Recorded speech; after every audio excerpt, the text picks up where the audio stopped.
So, what I have here is a Kirby Randomizer, and I'm playing this on N64. This is an alpha. I just sort of scratched it together.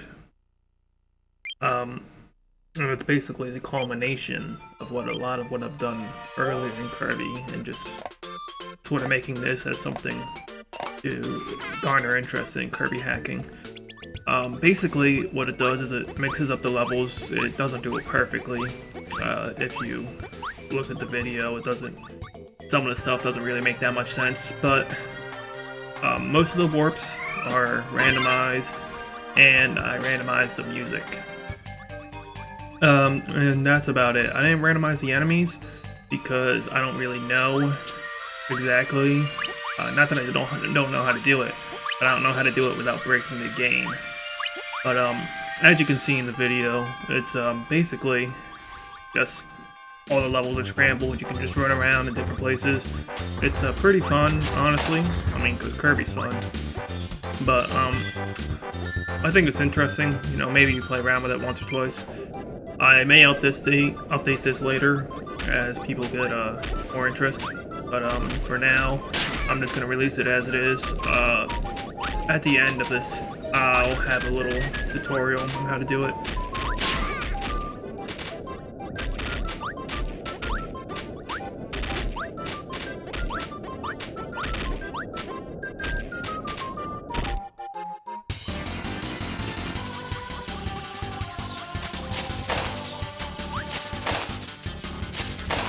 And just note, what you're seeing isn't exactly the gameplay. I just cut and pasted some stuff around.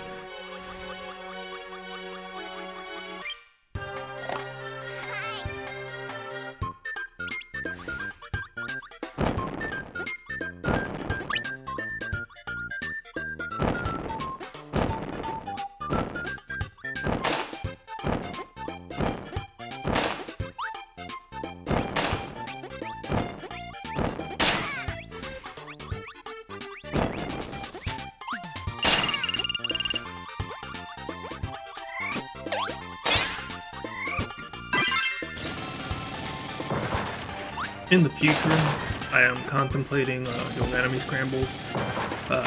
Also, maybe just general changes to Kirby64. You know, maybe make them faster, make them dash easier or something.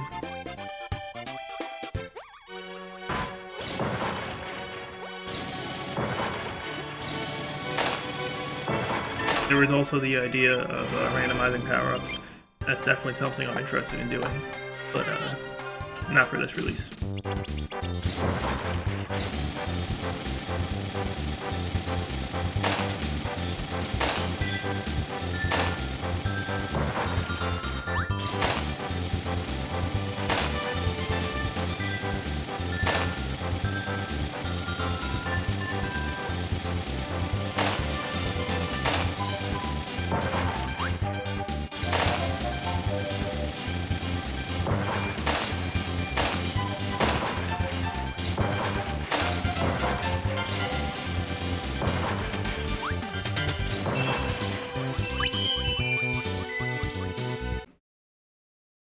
So, how do you use the randomizer? Well, it's very simple. You take the original Kirby64 ROM and you drag it over level extractor.bat. Then you double click randomize. Then you take the Kirby ROM, drag it over level packer. This all uses Python. You're going to need a Python installation. And you're going to need to know at least some Python to install the packages. I know it uses bitstring, it probably uses bit array, and it probably uses a bit more of those. But basically, what you do is you'll just run Python, and then you'll get an error, and then you just install the module that's missing. That's it.